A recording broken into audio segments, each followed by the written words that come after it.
Um, I've got one by Neal Herriat. Herriat? By Neal. And Neal was one of the first people here. So listen up. Wise up. We took the 1820 down to Lincoln Heights where the freeways meet and we played all night. We got miles to go before we catch that train, but if you don't know, I can't explain. You better wise up. All God's children got a jazz bone in their veins. Wise up. But don't think too hard. You just can't win unless you play the game. On a night like this 20 years ago, he walked in through that door and proceeded to play on the saxophone some kind of wicked shit nobody ever heard before. You better wise up. Don't be bragging unless you can back it up. Wise up. You can't be no dog if you're just some kind of skinny-ass pup. And all for the love of a girl he barely knew. Every note he played receded into blue. In a cold hotel on the Champs-Élysées, he drank himself to death. He played round midnight, so they say, played that song with his last breath. Every hooker on the avenue thought they knew him well. Every lie he told was true, as far as they could tell. You better wise up. All God's children got a jazz bone in their veins. Wise up, but don't think too hard. You just can't win unless you play the game. You better wise up all night long. Wise up. Life is here and gone. Poem 29, 10 selected quatrains by Earl Dinkin.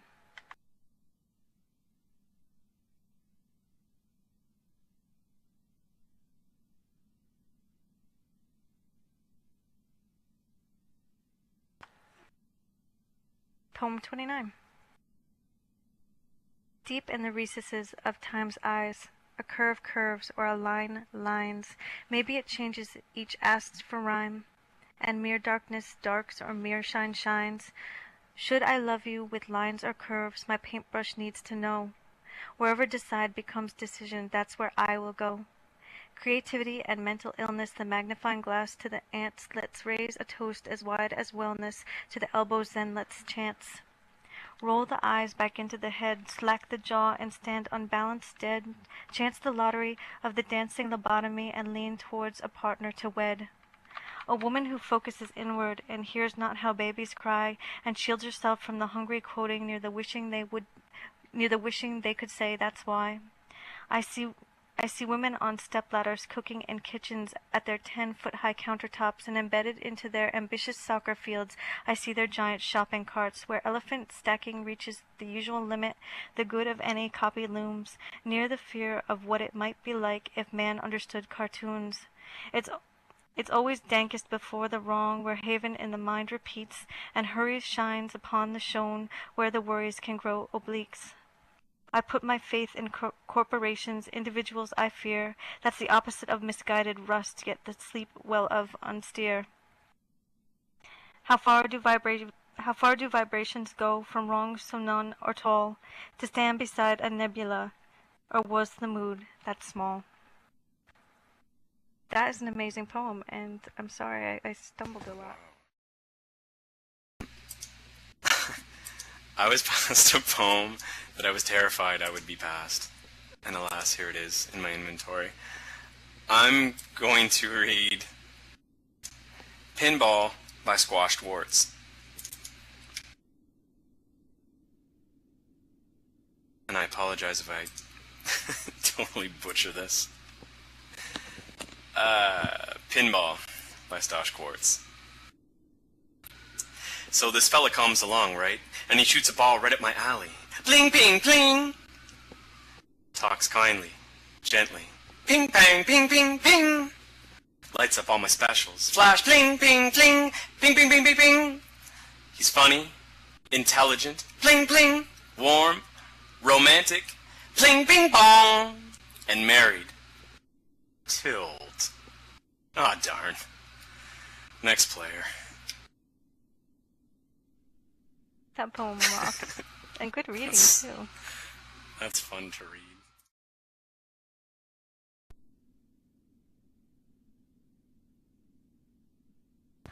Okay. This is called Bossiney Haven, and it's by Huckleberry Hax. Off the beach at Bossiney Haven, it is an easy thing to do to let the currents move you gently. You feel the connection still to the broken shore before you, where land is firm and rock is solid, where water showers you at the tip of the triangle slice. It is an easy thing to look upon that golden secret you discovered and shut your eyes and imagine it there before you always, and float, and dream.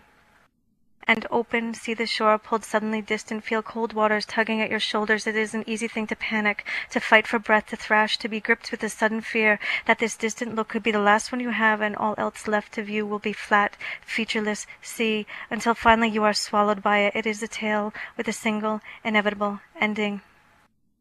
But sometimes, just sometimes, the angel is watching and dives. Warm hands pull you from your panic, deliver you to shore, sit beside you gently.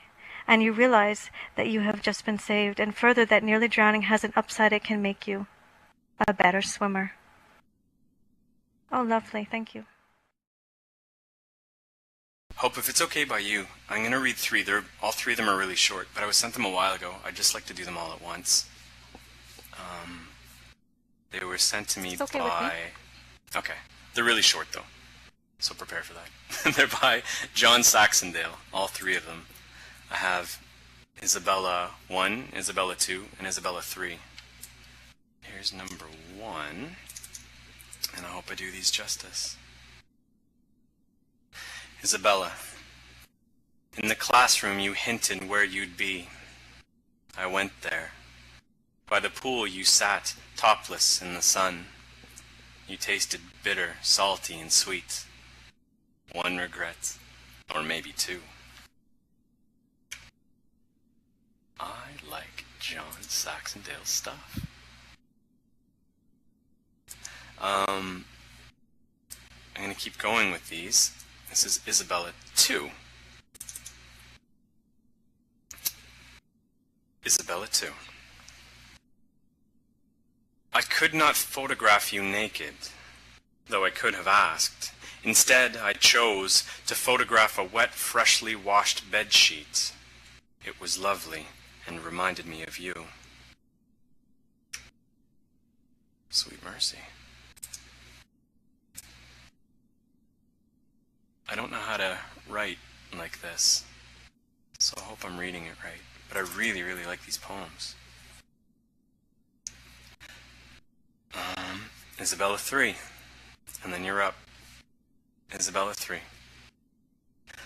Caught by midnight rain, sheltered by a niche of a ruin, we read poems to each other, shivering and wet. We were not even a little cold.